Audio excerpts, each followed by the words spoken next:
तव कथामृतं तप्तजीवनं कविभिरीडितं कल्मषापहं श्रवणमङ्गलं श्रीमदाततं भूरि गृह्णन्ति ये भूरिदा जनाः। आइए कथामृत का यह अमृतपान करना हम प्रारंभ करते हैं। परिच्छेद 6 2 अप्रैल 1882। श्यामपुकुर में प्राणकृष्ण के मकान पर श्री रामकृष्ण पधारे हैं और आध्यात्मिक संवाद हो रहा है। पड़ोसी पूछ रहा है, महाराज पाप बुद्धि क्यों होती है? श्री रामकृष्ण जवाब में कहते हैं, उनके जगत में सभी प्रकार हैं। साधु लोग भी उन्होंने बनाए हैं, दुष्ट लोगों को भी उन्होंने ही बनाया है। सद्बुद्धि भी वे देते हैं और असद्बुद्धि भी वे ही देते हैं। पड़ोसी दूसरा सवाल पूछता है, तो क्या पाप करने पर हमारी कोई जिम्मेदारी नहीं है? श्री रामकृष्ण उत्तर देते हैं प्रश्न का, ईश्वर का नियम है कि पाप करने पर उसका फल भोगना पड़ेगा। मिर्च खाने पर क्या तीखा न लगेगा? सेजो बाबू ने अपनी जवानी में बहुत कुछ किया था, इसलिए मरते समय उन्हें अनेक प्रकार के रोग हुए। कम उम्र में इतना पता नहीं चलता। कालीबाड़ी में भोजन पकाने के लिए सुंदरवन की लकड़ी रहती है। वह गीली लकड़ी पहले पहले अच्छी जलती हैं। उस समय मालूम भी नहीं होता कि इसके अंदर जल है। लकड़ी का जलना समाप्त होते समय सारा जल पीछे की ओर आ जाता है और फोंच करके चूल्हे की आग बुझा देता है। इसीलिए काम, क्रोध, लोभ इन सब से सावधान रहना चाहिए। देखो ना, हनुमान ने क्रोध में लंका जला दी थी। अंत में ख्याल आया अशोक वन में सीता जी हैं, तब सटपटाने लगे कि कहीं सीता जी का कुछ न हो जाए। पड़ोसी, तो ईश्वर ने दुष्ट लोगों को बनाया ही क्यों? श्री रामकृष्ण, उनकी इच्छा, उनकी लीला, उनकी माया में विद्या भी है, अविद्या भी है। अंधकार की भी आवश्यकता है। अंधकार रहने पर प्रकाश की महिमा और भी अधिक प्रकट होती है। काम, क्रोध, लोभादि खराब चीज़ तो अवश्य हैं, परंतु उन्होंने ये दिए क्यों? दिए महान व्यक्ति को तैयार करने के लिए। मनुष्य इंद्रियों पर विजय प्राप्त करने से महान होता है। जितेंद्रिय क्या नहीं कर सकता? उसकी कृपा से उसे ईश्वर प्राप्ति तक हो सकती है। फिर दूसरी ओर देखो, काम से उसकी सृष्टि की लीला चल रही है। दुष्ट लोगों की भी आवश्यकता है। एक गांव के लोग बहुत उद्दंड हो गए थे। उस समय वहाँ गोलोक चौधरी को भेज दिया गया। उसके नाम से लोग कांपने लगे। इतना कठोर शासन था उसका। अतएव अच्छे बुरे सभी तरह के लोग चाहिए। सीता जी बोली, राम, अयोध्या में यदि सभी सुंदर महल होते तो कैसा अच्छा होता। मैं देख रही हूँ अनेक मकान टूट गए हैं, कुछ पुराने हो गए हैं। श्री राम बोले, सीता, यदि सभी मकान सुंदर हों तो मिस्त्री लोग क्या करेंगे? सभी हंस पड़ते हैं। ईश्वर ने सभी प्रकार के पदार्थ बनाए हैं, अच्छे पेड़, विषैले पेड़ और व्यर्थ के पौधे भी। जानवरों में भले बुरे सभी हैं, वाघ, शेर, सांप सभी हैं। तो यहाँ एक बहुत ही प्रैक्टिकल संवाद जैसे हम लोगों ने अभी देखा, जो एक पड़ोसी निमंत्रित व्यक्ति जो प्राण कृष्ण के मकान में पधारे हैं, उन्होंने श्री रामकृष्ण देव से ये प्रश्न किए और जवाब में श्री रामकृष्ण क्या बोले वह भी हम लोगों ने पढ़कर देख लिया। थोड़ा सा इसको लेकर चिंतन करते हैं। देखिए, पहला प्रश्न, महाराज पाप बुद्धि क्यों होती है? और श्री रामकृष्ण देव जवाब में बोलते हैं, उनके जगत में सभी प्रकार हैं। साधु लोग भी उन्होंने बनाए हैं, दुष्ट लोगों को भी उन्होंने ही बनाया है। सद्बुद्धि भी वे देते हैं और असद्बुद्धि भी। वैसे ऊपर ही ऊपर अगर हम इस प्रश्न को लेकर सोचते हैं तो ऐसा लगता है श्री रामकृष्ण देव ने वास्तविक इस प्रश्न का साफ साफ उत्तर दिया ही नहीं। महाराज पाप बुद्धि क्यों होती है? तो भाई पाप बुद्धि होने का कारण बताना चाहिए। वह तो श्री रामकृष्ण देव के इस उत्तर में तो हमको महसूस नहीं होता।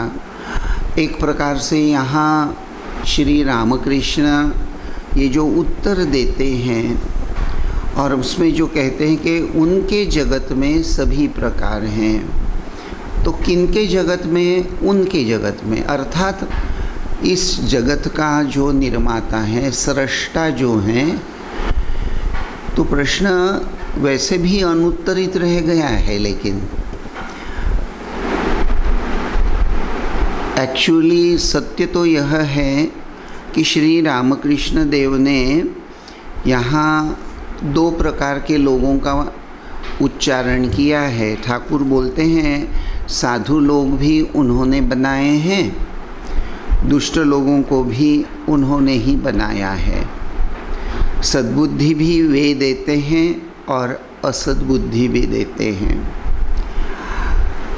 देखिए, यहाँ इस वाक्य के आधार से श्री रामकृष्ण देव ने व्यावहारिक जगत का जो यथार्थ सच है वह हमारे सामने प्रस्तुत कर दिया है। अगर ठीक चिंतन करें तो मुझे लगता है आप मुझसे ज़रूर सहमत हो जाएंगे कि ये जो सद्बुद्धि असद्बुद्धि, एक्चुअली मनुष्य अच्छा या बुरा जो होता है उसके पीछे मूलतः क्या होता है?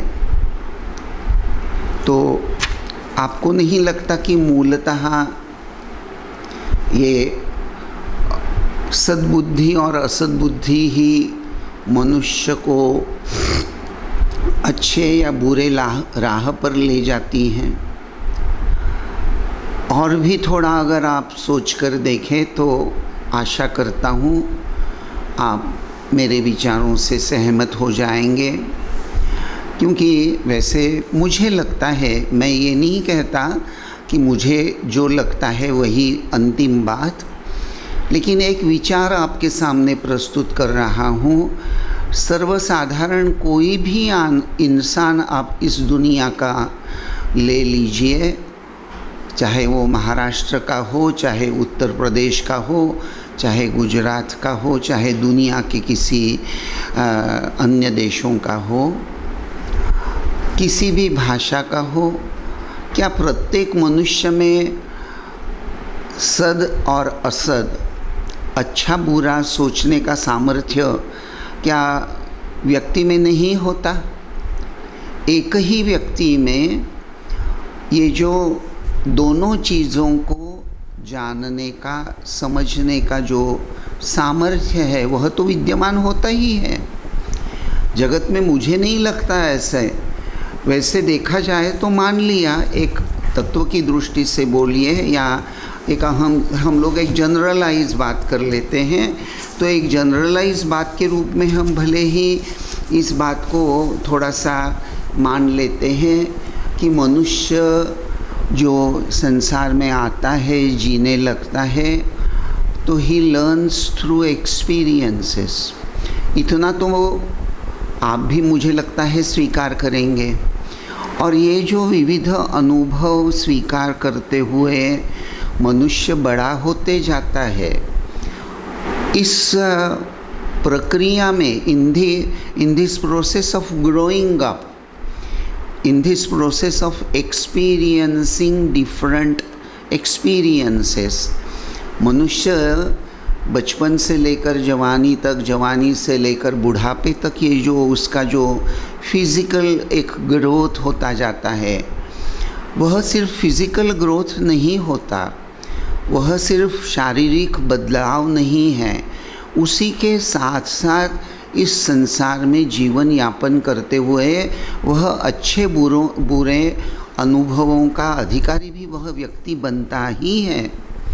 और उसके यह अनुभव क्या, उसको असत क्या है, सद क्या है, यहाँ श्री रामकृष्ण ये जो असद बुद्धि और सद बुद्धि ये जो शब्द इस्तेमाल करते हैं, तो एक तरह से श्री रामकृष्ण देव यह समझाना चाह रहे हैं कि देखो, तुम्हारा यह जो प्रश्न है कि भाई मनुष्य, ये जो पाप का प्रश्न उठाया गया है पड़ोसी के द्वारा, निमंत्रित व्यक्ति के द्वारा, कि भाई मनुष्य पाप क्यों करता है, तो उसके पीछे मूलतः जब हम देखने जाते हैं तो कहीं न कहीं मनुष्य के अंतःकरण में छुपे हुए यह स्वार्थपरायणता का परिणाम ही एक तरह से हम कह सकते हैं उसे पाप बुद्धि की ओर ले जाता है।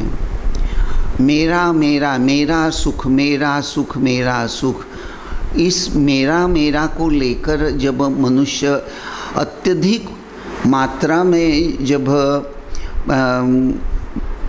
एक तरह से बोले तो प्रभावित हो जाता है, मैं दूसरे का सुख, दूसरे का कल्याण, ये सब मेरे लिए बिल्कुल यूजलेस एंड होपलेस हो गया, I don't bother what happens to world. इस तरह की भावना जब मनुष्य में आकर, जब मनुष्य सिर्फ अपने ही सुख के बारे में सोचने लगता है, और यह जो अपने ही बारे में सोचना, यही बात श्री रामकृष्ण देव यहाँ इस प्रश्न के उत्तर में, ये जो पड़ोसी का प्रश्न है, महाराज पाप बुद्धि क्यों होती है, तो पाप बुद्धि क्यों होती है, पाप बुद्धि का मूल कारण है जब मनुष्य सिर्फ अपने सुख का ही चिंतन करते हुए, अपने खुद को सुख प्राप्त करने के लिए मुझे दूसरों को अगर दुखी बनाना भी पड़े तो कोई हरकत नहीं,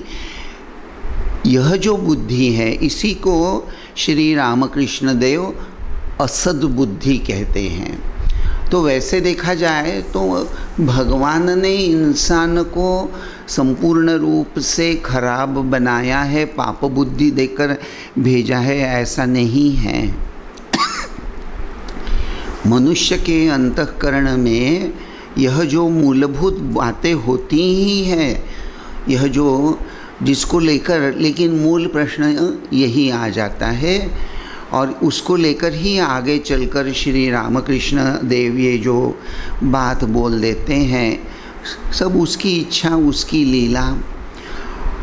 सत्य तो यह है कि मनुष्य एक तरह से सर्वसाधारण, एक सामान्य सज्जन की बात अगर हम करें, बहुत ही जटिल कुटिल स्वार्थपरायण मनुष्य को छोड़ दें और सर्वसाधारण मनुष्य को ही अगर हम पकड़ लें, संसार में अच्छे लोग ही बहुत ज़्यादा अधिक संख्या में होते थे, आज भी हैं, भविष्य में रहेंगे। लेकिन मूल बात यह आ जाती है कि यह जो मनुष्य जीवन यापन कर रहा है, यह सांसारिक कर्तव्य कर्म करने की भावना से बंधा हुआ है। ये जो सद्बुद्धि जो हैं, ये जो सद्बुद्धि होती हैं, अच्छी बुद्धि एक तरह से हम और भी सिंपल कर लेते हैं, तो अच्छी बुद्धि, अच्छा विचार ऐसा ही करने वाला जो व्यक्ति है, जिसके मन में यह अच्छी बुद्धि प्रभावशाली होती है, वह अपना सुख नहीं चाहता, ऐसी बात नहीं है, लेकिन उसी के साथ साथ उसे दूसरों के सुख कल्याण की चिंता होती है। अपना भी सुख वह चाहता है, उसी तरह वह चाहता है कि दूसरे लोग भी सुखी, समाधानी, आनंदी रहें। एक तरह से ये जो हमारे सनातन धर्म में ये जो सर्वेत्र सुखिनः सन्तु सर्वे सन्तु निरामयाः सर्वे भद्राणि पश्यन्तु मा कश्चित् दुःखमाप्नुयात्, उपनिषदों में, हमारे वेदों में हमेशा से ही विश्व कल्याण की भावना को लेकर ही प्रार्थनाएं गाई जाती हैं। वहाँ अच्छा आदमी और बुरा आदमी, अच्छे आदमी के लिए अलग प्रार्थना, बुरे आदमी के लिए अलग प्रार्थना, इस तरह से एक प्रकार से अगर देखें तो भेद नहीं है। और हमारी भारतीय संस्कृति यह चाहती है कि जो बुरा है वह अच्छा हो जाए, जो अच्छा है वह अधिक अच्छा हो जाए। दुर्जनों सज्जनों भूयात्, जो दुर्जन है वह सज्जन बन जाए। इस तरह से हमारी भारतीय संस्कृति समाज को संपूर्ण रूप से स्वीकार करते हुए संपूर्ण समाज ईश्वर की ओर कैसे आगे बढ़े, यही सोचता आया है। और इसी सोच को लेकर ही जैसे श्री रामकृष्ण देव ये जो प्रश्न पूछा गया है उसका एक व्यापक दृष्टिभंगी बनाए रखकर यह उत्तर देते हैं। और वह कहते हैं कि समाज में, संसार में साधु लोग भी हैं और बुरे लोग भी हैं। तो साधु लोग कहने का मतलब है सद्गुणी लोग।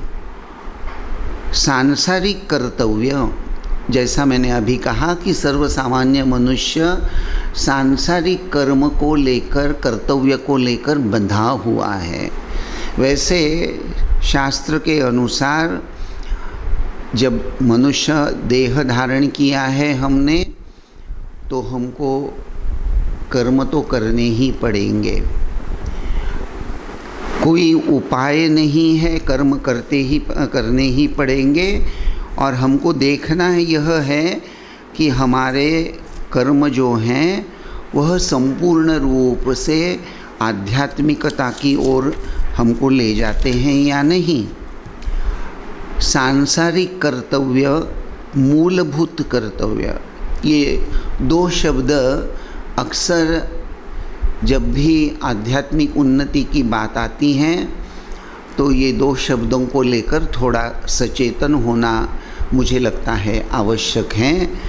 सांसारिक कर्तव्य, मूलभूत कर्तव्य, अर्थात सांसारिक कर्तव्य के पालन उनको तो हमें करना ही है, लेकिन हमारा हर कर्म हमारी सांसारिकता को घटाता रहे और हम ईश्वर के निकट जाते रहें। अगर यह बात होती है तो बात बहुत ही अच्छी है। देखिए, ये जो, इसलिए मैंने ये दो शब्द इस्तेमाल किए हैं, सांसारिक कर्तव्य, मूलभूत कर्तव्य। अर्थात मूलभूत कर्तव्य का मतलब है कि हमारा मनुष्य जन्म यह आध्यात्मिक उन्नति करते हुए भगवत प्राप्ति करने में ही, सफलता प्राप्त करने में, उसके लिए ही बनाया गया है। ये जो सृष्टा शब्द मैंने इस्तेमाल किया अभी थोड़ी देर पहले, सृष्टा, सृजन, मुझे लगता है आप लोग इस शब्दों से निश्चित परिचित हैं। सृजन, देखिए, श्री रामकृष्ण देव वहाँ एक वाक्य बोलते हैं, जो परिच्छेद हम लोगों ने पढ़ा उसको लेकर थोड़ा थोड़ा चिंतन करेंगे। बहुत गंभीर और सुंदर प्रसंग श्री रामकृष्ण देव ने प्रस्तुत किया है। वहाँ काम, क्रोध, लोभ इत्यादि की बात भी श्री रामकृष्ण करते हैं, और वहाँ वे साफ शब्दों में कहते हैं कि भगवान ने ये सब बनाए क्यों, अर्थात उसके पीछे का भाव यह है कि भगवान ने क्रोध भी बनाया है तो उसके पीछे मनुष्य के कल्याण की भावना ही कहीं छुपी हुई है। मनुष्य क्रोध कब करता है, ऐसा अगर हम थोड़ा सोचने लगे। मैं फिर से एक बात कहता हूँ, मेरे से सहमत होना या नहीं होना ये आपका स्वातंत्र्य है। मुझे जो महसूस होता है वही मैं आपको बताने का प्रयास कर रहा हूँ। तो यहाँ ये जो बात अभी हमने श्री रामकृष्ण देव भी जो कहते हैं कि काम, क्रोध, लोभ ये सब भगवान ने बनाया क्यों, तो ज़रूर बनाया है, उसके पीछे उसका कुछ हेतु हैं, उद्देश्य हैं। तो क्या हो सकता है, मनुष्य क्रोध करता है जब उसके सुख प्राप्ति में जो जो वस्तुएं, जो जो व्यक्ति बाधा लाते हैं उनके प्रति हमको क्रोध आ जाता है, क्योंकि हमको समझ में आ जाता है, हमारी बुद्धि हमको सचेतन कर देती है और बोल देती है, अरे भाई वो बाधा ला रहा है, अगर ये हो जाएगा तो तुम्हें सुख नहीं मिलेगा और मुझे सुख नहीं मिलेगा, मेरे सुख के प्राप्ति में विघ्न आ रहा है, विघ्न घट रहा है। जैसे ही यह हम देखते हैं, मन ही मन विचलित हो जाते हैं और कभी कभी यह स्पष्ट रूप से क्रोध के रूप में उसकी अभिव्यक्ति हो जाती हैं। तो हमारे सुख प्राप्ति में बाधा जो आ रही हैं उसको लेकर, तो यहाँ ये जो सुख प्राप्ति को लेकर बात उठाई जा रही है, ये सुख क्या है, तो ये सुख हम ये बाह्य जगत को और बाह्य जगत से विषयों के आधार से जो हम सुख पाने का प्रयास कर रहे हैं। तो मनुष्य, मान लो कि मुझे अभी केसरी आम खाना है, तो मुझे केसरी आम खाना है, तो केसरी आम खाने के लिए मैं बाज़ार जाना ही वाला था। उतने में बहुत से लोग हमारे घर में मठ में आ गए, मुझे मिलने के लिए आ गए। तो मन ही मैं सोचने लगा, इनको अभी ही आना था, अभी मैं बाज़ार जा रहा था, अच्छे से केसरी आम खरीदने जा रहा था। अब जब तक बाज़ार में जाऊंगा तब तक वो केसरी आम ख़त्म हो जाएंगे शायद। अभी अभी नया नया बाज़ार में आना चालू हुआ है और बहुत बड़ी मात्रा में आए भी नहीं होंगे। मैं बोलता नहीं हूँ लेकिन मन ही मन बड़बड़ाता हूँ, यानी क्रोध अंदर ही अंदर है, क्रोध को दबा लेता हूँ थोड़ा सा, और आने वाले लोग जो हैं उनसे मीठी मीठी बात कर लेता हूँ और सोचता यही हूँ, इनको जल्दी जल्दी विदा कर लेता हूँ और फिर बाज़ार जाता हूँ। अब जब बाज़ार जाने के लिए केसरी आम लाने के लिए निकल पड़ता हूँ तो क्या होता है, रास्ते में हमारी गाड़ी खराब हो जाती है। जब गाड़ी खराब हो जाती है तो फिर क्या हो जाता है, दबा हुआ ये जो क्रोध है वह ड्राइवर पर बरस पड़ता है। अरे क्या बात है, तुमने गाड़ी को ठीक से मेंटेन करके नहीं रखा, देखा नहीं गाड़ी ठीक है या नहीं, कितनी देर लगेगी, अभी क्या करेंगे हम, चलो गुस्सा। देखिए पग पग धीरे धीरे क्रोध बढ़ता जा रहा है। क्यों बढ़ता जा रहा है, केसरी आम खरीदने जाना है, उसकी प्राप्ति में बाधा आती जा रही है। पहली बाधा आ गई, अचानक लोग मिलने के लिए आ गए, दूसरी बाधा गाड़ी खराब हो गई। तो भाई बाधा कब और कैसे आए बता नहीं सकते, लेकिन जब बाधा आ जाती हैं तो उससे मुझे जिससे सुख होने वाला है आनंद मिलने वाला है वह वस्तु प्राप्ति में विलंब हो जाएगा, शायद वह वस्तु मुझे मिलेगी ही नहीं, यह विचार मुझे अस्वस्थ कर देते हैं। ये बाह्य प्रदर्शन, यह अनुभव तो आप लोगों ने और मैंने, हम इस संसार में रहते हुए ये सब बातें तो अनुभव करते ही हैं हम लोग। लेकिन क्या कभी हम अपने आप से क्रोध करते हैं? थोड़ा सा आंतरिक परीक्षण करते हुए मेरे में कितने ही अवगुण हैं। परसों हमारे यहाँ एक भक्त पधारे थे, हम बातचीत कर रहे थे और उन्होंने प्रसंग उठाया, स्वामी विवेकानंद जी जब परिव्राजक अवस्था में खेतरी के राजा के पास रुके हुए थे, आप लोगों ने भी वो प्रसंग पढ़ा होगा कि राजा ने कोई गाने का जलसा अरेंज किया हुआ था, तो स्वामी विवेकानंद उस गाने में शरीक नहीं हुए। और उस गायिका को जब ये बात पता चल गई तो उसने भजन गाना शुरू किया। बड़ा प्रसिद्ध बड़ा प्रसिद्ध भजन है, प्रभु मोरे अवगुण चित न धरो, समदर्शी है नाम तिहारो, चाहे तो पार करो, प्रभु मोरे अवगुण चित न धरो। इस प्रसंग को लेकर चर्चा हो रही थी, तो महाशय जो भक्त पधारे थे उन्होंने कहा कि महाराज, भगवान तो जानते ही हैं और वे हमारे अवगुणों को लेकर बुरा नहीं मानेंगे।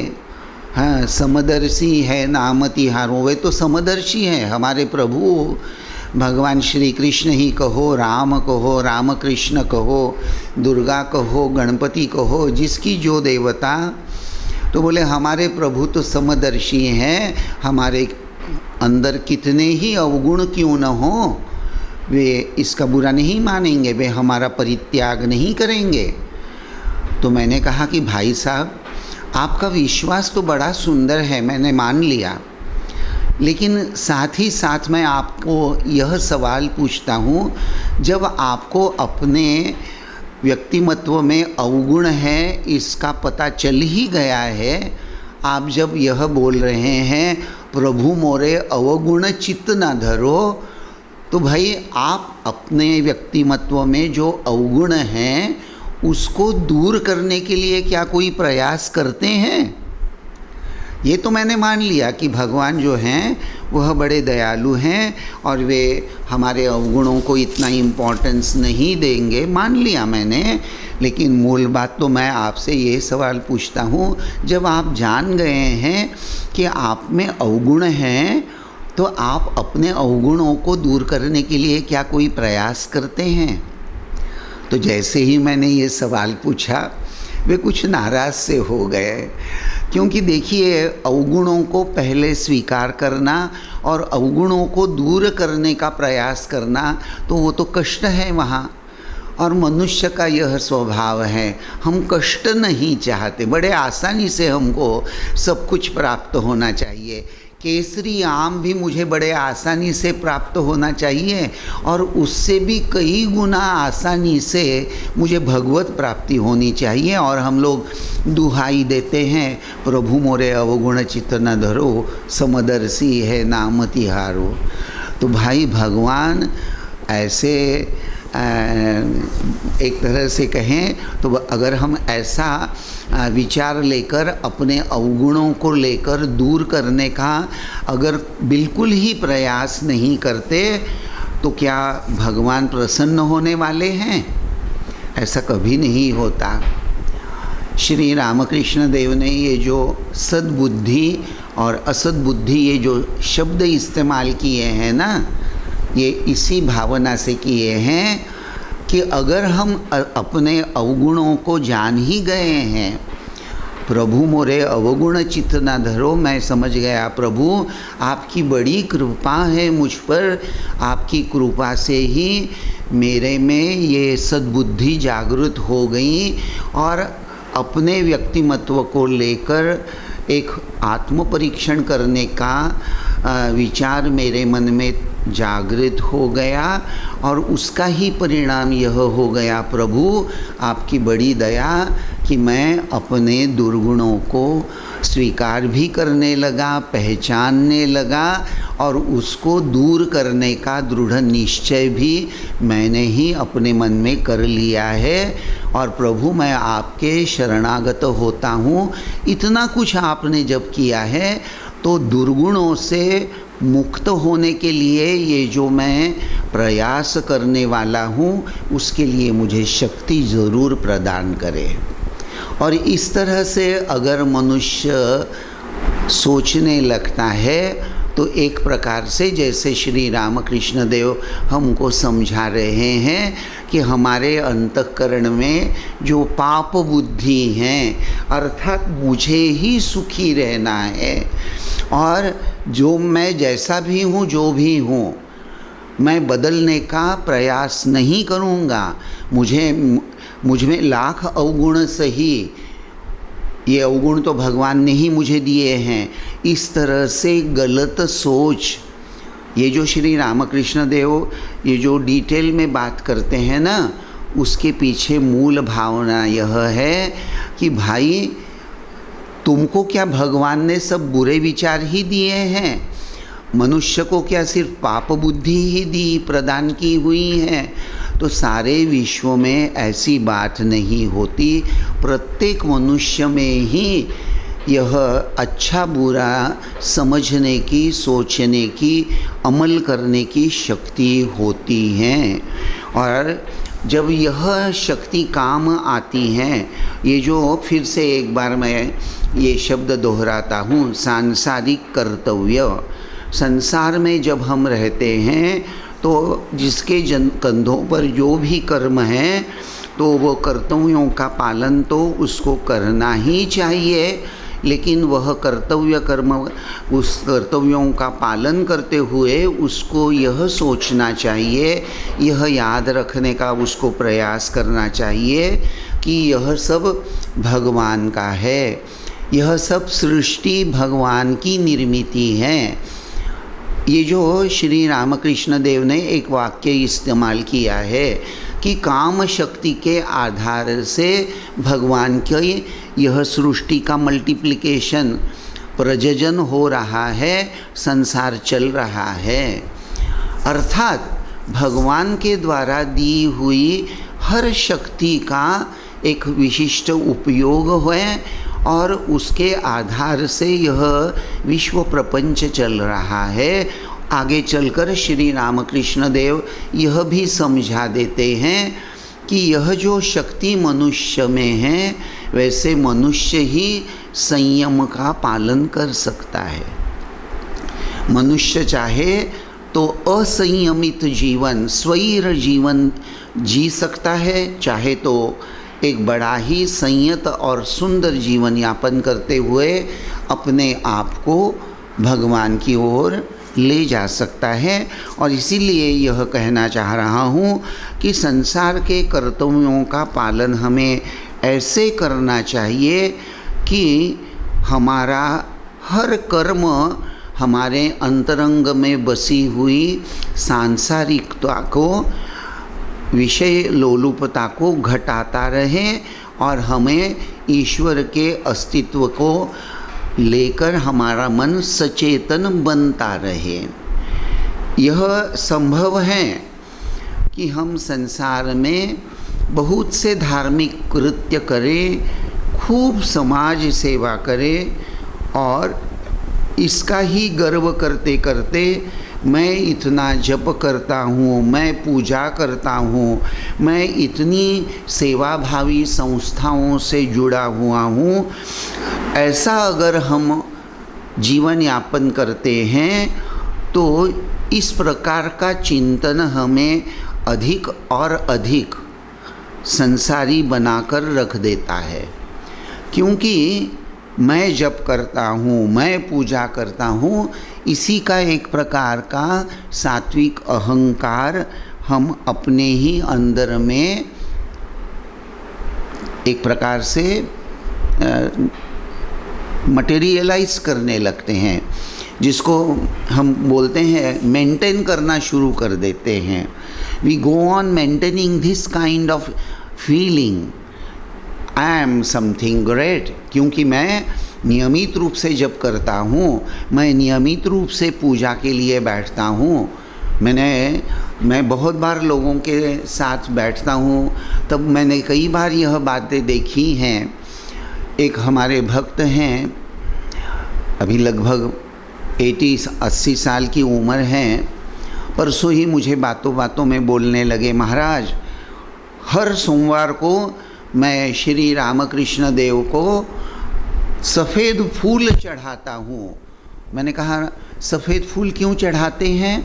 तो बोले श्री रामकृष्ण सर्वदेव देवी स्वरूप हैं, तो श्री रामकृष्ण भगवान शंकर भी हैं, तो शंकर जी को सफ़ेद फूल बड़ा अच्छा लगता था। तो हर सोमवार को मैं भगवान शंकर जी को, श्री रामकृष्ण देव को, वे ही सर्वदेव देवी स्वरूप है ऐसा संपूर्ण रूप से भाव लेकर मैं सोमवार को सफ़ेद फूल चढ़ाता हूँ। तो तुरंत मैंने उनको कहा फिर मंगलवार को आप लाल रंग का जवा पुष्प श्री रामकृष्ण देव के चरणों में चढ़ाते होंगे? तो बोले अरे हाँ, आपने कैसे जान लिया?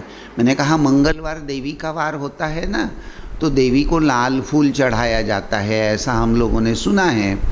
तो अरे बोले हाँ हाँ मैंने सुना है, वह मैं भी सुनता हूँ। तो मैंने फिर आगे बात बताइए ना।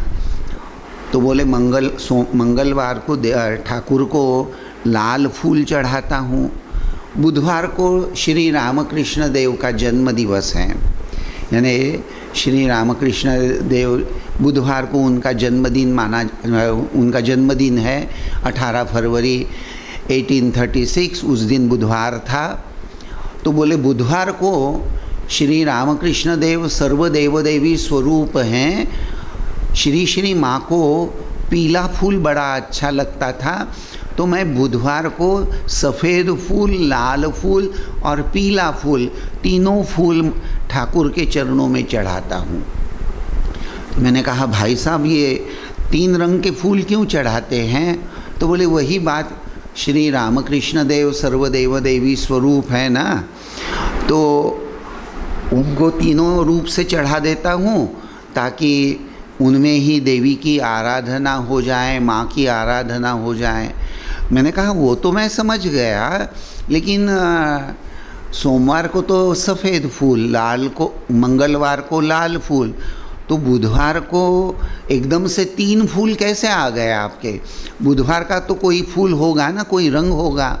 तो बोले हाँ वैसे मैंने सुना है बुधवार को सफ़ेद फूल चढ़ाने से काम बनता है। तो मैंने कहा फिर ये लाल और पीला फूल क्यों चढ़ा रहे हैं? बोले नहीं, I am not very sure कि बुधवार को एक ही सफ़ेद फूल अगर भगवान के चरणों में चढ़ाऊँ तो बात बनेगी या नहीं बनेगी। तो मैंने कहा अरे वाह, श्री रामकृष्ण देव सर्वदेव देवी स्वरूप हैं, तो आप उनको पीला फूल ही चढ़ाइए, लाल फूल चढ़ाइए, बात तो उससे तो कोई प्रॉब्लम नहीं होने वाला। तो बोले नहीं स्वामी जी, आप नहीं जानते अलग अलग रंग के फूलों को जमा करने में कितनी मुझे प्रयास करने पड़ते हैं, खोज कर लाना पड़ता है। अब प्रत्येक दिन हर बुधवार को, हर गुरुवार को, हर शनिवार को वो सब फूल, यानी मेरे घर में कुछ बगीचा है, लेकिन हर मंगलवार को जवा पुष्प के पौधे को लाल फूल जवा पुष्प खिल उठेगा ऐसा कोई ज़रूरी तो नहीं है, मुझे खोजना पड़ता है और मैं खोज लेता हूँ। बड़े गर्व के साथ बता रहे थे। तो बात यह हो जाती है कि बहुत बार हम मूल हमारा जो भाव होता है उससे दूर हो जाते हैं और ये बाह्य अनुष्ठान में ही कृतकृत्यता, सफलता मानकर हम धन्य हो जाते हैं। मूल भाव तो यह है, अगर आपका भाव यह है कि सर्वदेव देवी स्वरूप श्री रामकृष्ण हैं, सत्य तो यही है कि भगवान को अपना हृदय कमल अगर आप भक्तिपूर्ण अंतःकरण से अर्पण कर दें तो उसी से काम बन जाता है। भगवान इतने ना, अगर सोमवार को शिव जी को अगर आप नीला फूल चढ़ाते हैं, गोकर्ण का पुष्प चढ़ाते हैं, तो क्या भगवान शिव नाराज़ हो जाएंगे? ऐसा नहीं होता। लेकिन हम लोगों ने ही यह सोच कर रखा है, और इसी तरह से हम लोग अपने ही द्वारा अपने ही गलत सोच के कारण कभी कभी अटक जाते हैं। और इसीलिए श्री रामकृष्ण देव ने ये जो सद्बुद्धि और असद्बुद्धि यह शब्द विशेष रूप से इस्तेमाल किए हैं। इस सब बातों को लेकर आगे फिर थोड़ा चिंतन करेंगे। आज बस यहीं तक। ओम शांति शांति शांति। हरि ओम तत्सत। श्री राम कृष्णार्पणमस्तु।